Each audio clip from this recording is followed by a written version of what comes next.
Platt, back with another episode of One Gallon Brewing. And today I show you how to brew a Scotch Ale. So let's go.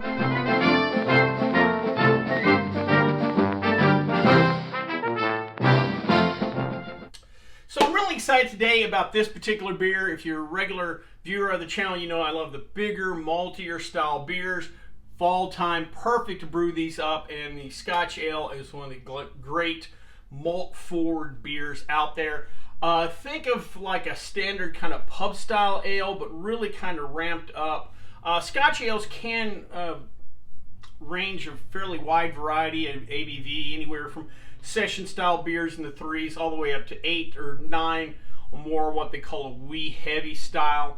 Kind of goes into the shilling system if you've heard of the beers, 80 shilling, 90 shilling, what have you. But just a great classic style of beer. Malt forward, going to be a little darker style of beer. Just perfect for those stereotypical cool nights where you want something with a little more oomph to it. Not a lot of hops are going to be, hops are going to take a back seat. This does actually have a little softer body than you would think, but overall just a really classic style of beer. I've got my fermentation vessel right now soaking the sanitizer, got my airlock cleaned up, so we are ready to brew a Scotch Ale.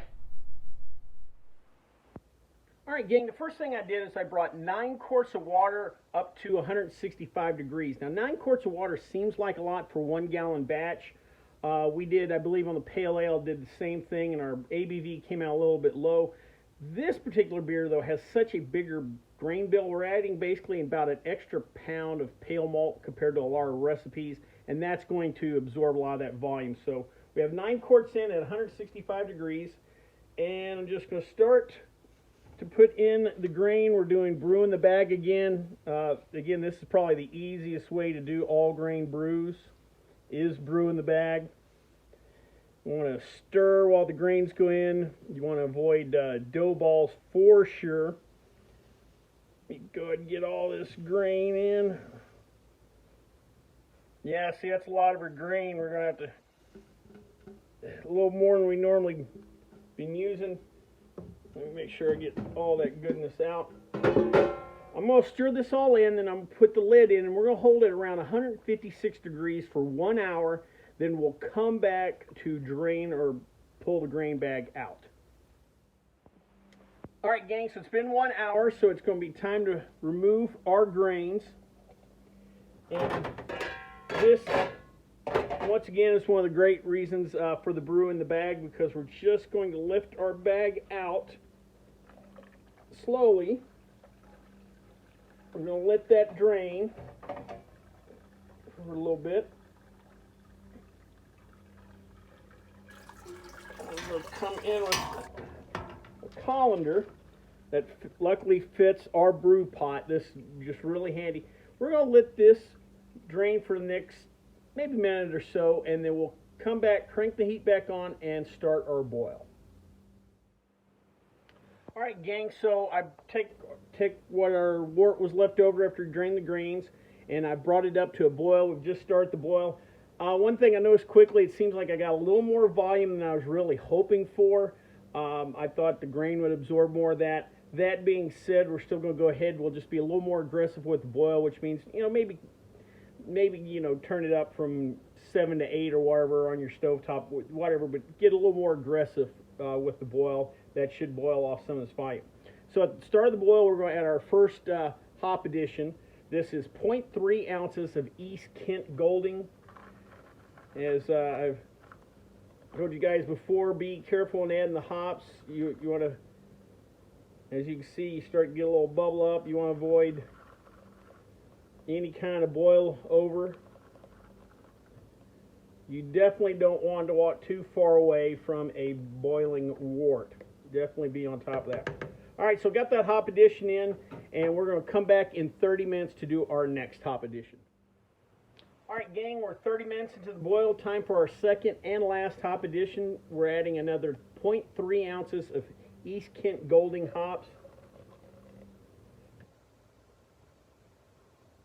And you always want to be kind of watching a couple seconds after you add the hops, because you can get a little bit of a boil over. We look like we dodged that bullet. All right, we're going to let this boil for another 30 minutes. Going to flame out, throw in, come back, and we'll throw it in the ice bath. All right, gang, we've finished our boil. Time to cool down our wort. Real quick, hopefully you noticed I have these rivets on the side, and you see how much the water or wort level has dropped during the boil. So hopefully my concern about the just total amount of liquid in there won't come to bite us in the butt. But anyway, I'm going to let this chill down. We're going to get to about 70 degrees because we're no longer using the Kvike yeast. And then I will throw it in the fermenter, do a hydrometer check, pitch the yeast, and we'll come back to wrap up. All right, gang, we just wrapped up our 1 gallon brew of Scotch Ale. Real quick, let's review that recipe. We start off with 3 1/4 pounds of Pale Malt, 2-row Pale Malt. If you want to do more of a British style, there's a UK Pale Malt, but pretty much the same as the standard Pale Malt we use here in the US. Then you had 4 ounces of Amber Malt, 4 ounces of Caramel 60 Malt.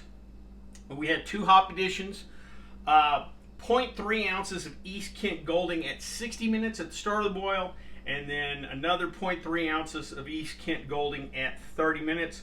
Yeast, I'm using a Safale US 5 yeast. You could go with something like a Nottingham or Edinburgh, you know, the classic English ale yeast. If you watch any of my videos, you know I'm a big proponent of the Safale US 5, just a good standard ale yeast. A couple other numbers real quick.